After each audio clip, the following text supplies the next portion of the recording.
conversations. There's a number of cultural organisations who are working with Sunderland University, looking at practice and developing practice for artists who work in participatory settings. And by that, we're kind of looking at absolutely embracing all that that means, from an artist like Spencer Tunick, who maybe works directly with artists, with the public as part of their artwork, to enabling and facilitating young people to write their own work, so everything in between. So we're not excluding that. So the conversation today hopefully will be rich and informative, and certainly inform whatever Sunderland University want to take forward, along with the cultural partners, and thinking about professional development for artists in the future. We have three fantastic people with us, kind of starting us off and stimulating our thinking. And Tony from The Forge is going to facilitate and chair the session for us today. Penny Ray is a fantastic international practitioner who's going to share her thinking and her work with us, as is Stevie Ronnie, who's a writer and all sorts of different entrepreneurial things around digitised work, and they're going to get us all started thinking through the conversation. So I think the format for it is we'll have the presentations, we'll have a little break after Stevie's done his presentation, just to grab another drink, because I think it's going to get very warm in here. It is, yes, I don't think it's going to get cooler with the lights on. And then Penny will do her presentation, and there'll be elements of interaction with that, and then the floor is open for you to kind of be part of that conversation. So without more ado, Tony, Penny, Steve, do you want to?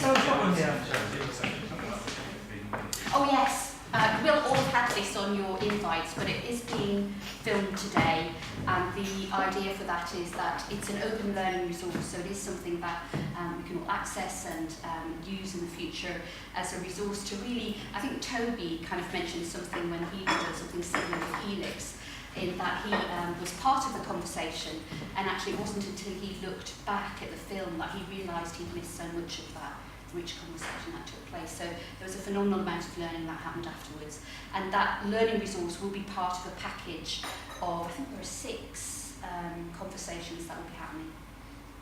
9 conversations that are going to be happening with the range of cultural partners, the Baltic, Helix, and Northern Stage, and so on. Okay, Tony. Thank you very much. We're just going to sit up. I think it's really hot. Are you really hot already? Yeah. I think we might have to try and do something. Can we have the door open? Is that a problem for anyone? Is that going to create problems? Could someone do that for us? All right. Brilliant. Okay. Listen, thank you very much for coming here to Live Theatre today for this critical conversation. I love alliteration, don't you? We always have critical conversations. So today, I've been asked to come along and chair, which is very nice of them to ask me to do that. Basically, I guess my qualification for doing that is that I run an organisation that does participatory arts. One of the questions we might well look at today is, what does that actually mean? And it can be interpreted in so many different ways. My organisation has been working for, this is our 11th year of operation, and I still don't really know what the answer is, so hopefully we'll be able to get a little clearer today. We work with young people in the main, and their families, and we work quite closely with Arts Council. We're an Arts Council MPO organisation, which means we're a national portfolio organisation, which for people who don't know is the organisations that are funded by the Arts Council directly. So I guess we come with a certain amount of experience within this field. We've got 2 fantastic contributors, and you'll find out more about their work during the course of the session. Our thoughts were that we would get our people, Stevie's going to do an introduction and tell you a little bit about his work, but the way things are going, we'll probably need a drink by then. We'll have a little drink, and then Penny will tell you about her work, and then hopefully we'll be able to open it up for a wider debate. So I didn't realise there were 9 of these conversations. We're the 3rd, so let's make it the best. Not very competitive, but let's make it the best. It's quite an amazing day today, isn't it? Because we know they've discovered a particle. After 45 years of research with 6,000 scientists, they've discovered a particle. Actually, they haven't discovered a particle. What they have is they're almost certain, because they can't actually say they have. So all we've got to do is work out what participatory arts means, and how we do it, and how artists approach this work, what participants would get from being involved in a process like this. So our hope is that we'll be looking at, I guess, both sides of the spectrum. If you're a participant, what's the journey you should, or what's an ideal journey? What would you hope to get from being involved in a process like this? As an artist, why do you do it? Okay, maybe it helps pay the mortgage. Wouldn't argue with that. That's a good thing. But there must be other reasons as well. So really, we do want to talk. We want, I know we're up here and you're down there, which isn't really ideal, but we have cameras everywhere. But please, what we'd like to do is to try and make this into a bit of a discussion. So if I can ask Stevie. Now Stevie, I have your bio here. You can read it. Yeah, I can. I'm going to. Now, I've just met Stevie today. I've heard about his work. And I know a lot more about it now. It says that he's a writer and post-digital artist following a multidisciplinary community-engaged practice which lies at the intersection of literature, digital technology and audiovisual art. Then, to be honest, I was struggling with that, but then I read what he's done. And he has done a huge amount of work, both as a poet, as a digital artist, as a performer, as an academic, worked in schools, huge amount. I would recommend go and look at the website. So he's got an incredibly broad set of skills, which I think is also interesting in terms of this whole participatory debate and how you use that wide range of skills. So I'm going to ask Stevie to do your little presentation and then we'll take it from there. Is that okay, Stevie? Yeah, that's great. Thank you. Thanks, Tony. Sorry, can I say one more thing? Yeah, that's fine. We are we are entering the Twitter age. Critical conversations. Hashtag critical conversations. There we go. 3 so far. We won't be trending by the end of this conversation, so we'd be very grateful if you could help us get up there. Tony's pretending he knows what he's talking about. He's just learned what trending is 10 minutes ago. Yeah. You can tell because he said about entering the Twitter age. It was a giveaway, isn't it? 10 years ago? Not quite that. Oh well. I'm doing my best.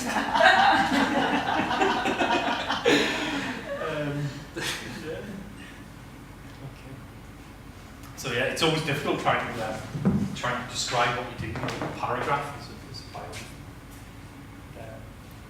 Without really trying to avoid the jargon and things.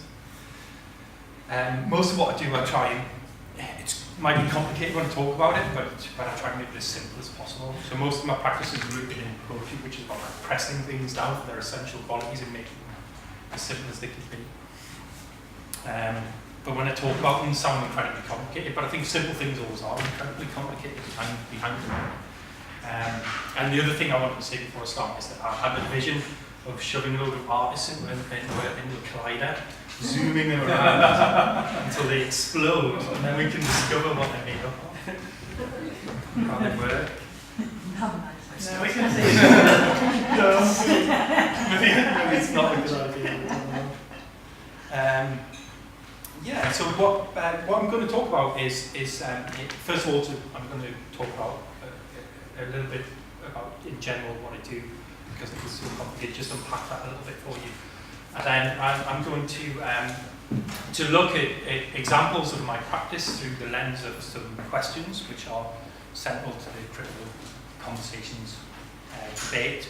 that Sharon sent me beforehand. So a couple of questions left out of me, and I thought I would look at those in some detail really, and try to look at work that I've done, projects that I've been involved in, that have had some sort of participatory element to them, in terms of the type of things that these conversations are trying to resolve.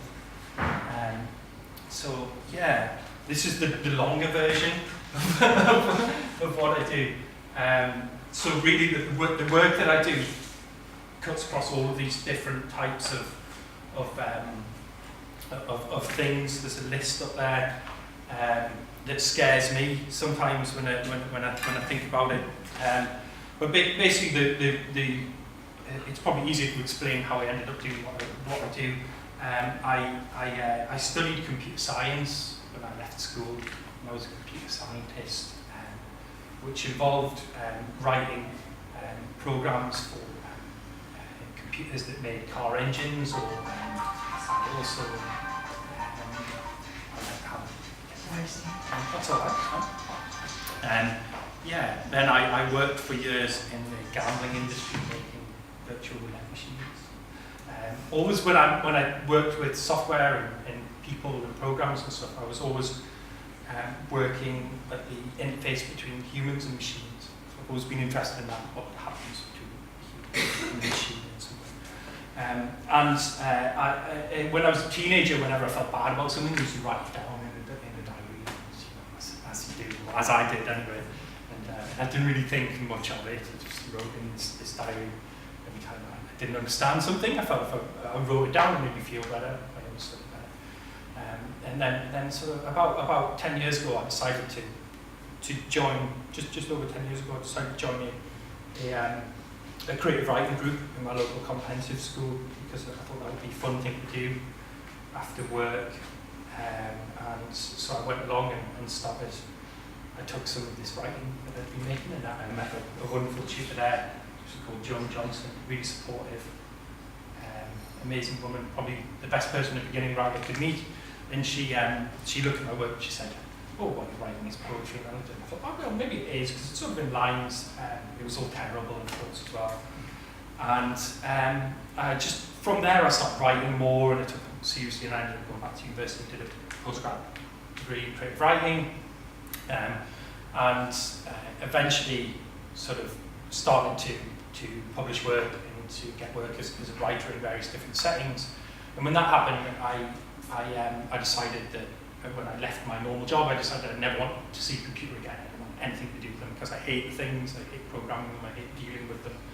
And then as soon as I gave them up for about 6 months, I realised that it was sort of part of my life, because I'd spent my whole life working with them on a daily basis and doing things, and that actually if I started to do stuff that involved that and what I was doing creatively, then interesting things started to happen.